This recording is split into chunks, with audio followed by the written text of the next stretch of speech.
কার্তিকের স্বার্থ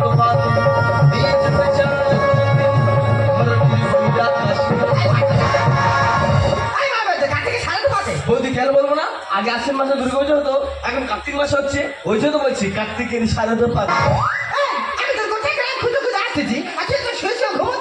দাদা বৌদি আমি স্বপ্ন দেখছি যেন আমি চাঁদে চলে গেছি, চাঁদে গিয়ে দেখি না ইয়া বড় বড় গর্ত, এখন ঢুকে যাচ্ছি আমি উঠে।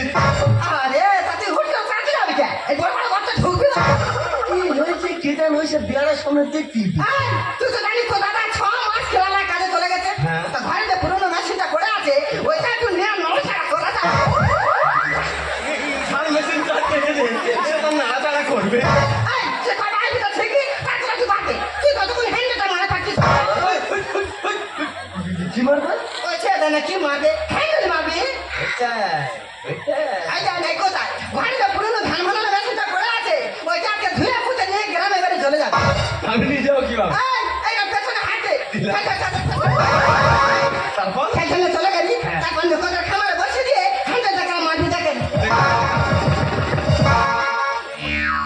সরে আগে কি দেখেছি হ্যান্ডেল মারি না, চুপ করে দাঁড়াবি, মন দেখাবে কিন্তু। আর শুরু করতে কিন্তু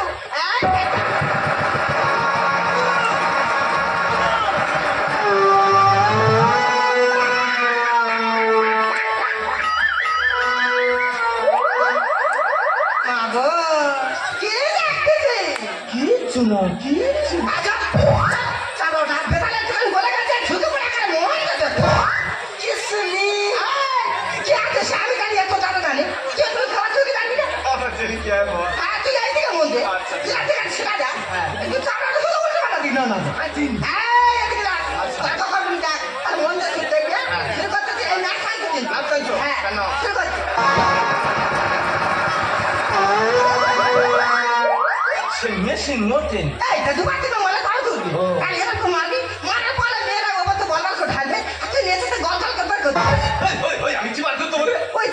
কি বের করতে হবে মেয়েরা অবস্থা বসা বসা ঢাল ঢালবে, আচ্ছা নিচে বসা বসা চাল বের করতে।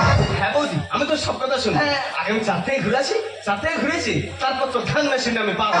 তোর আমি কাছে পাঠাবো, তুই কি বলবি? আমি চাইতাম তুই কি বলবি? আমি একটা কথা বলি শোন, আমি তো ছাদে পাঠাতে পারি, তাহলে আমি একটা প্রশ্ন করবো, এই প্রশ্নের উত্তর যদি তুই দিতে পারিস তারপর আমি তো ছাদে পাঠাবো। বলি তুই বড় না তোর বাপ বড়? কেন আমি বড়? ও মা গো তুই বড়? কি করে? বৌদি যখন আমি ছোট ছিলাম তখন আমি মায়ের কাছেই থাকতাম, এখন আমি বড় হয়ে গেছি আমি আলাদা ঘরে গিয়ে থাকি, রাত্রেবেলা করে গিয়ে তোমার বাপ তোমার মার কাছে থাকি।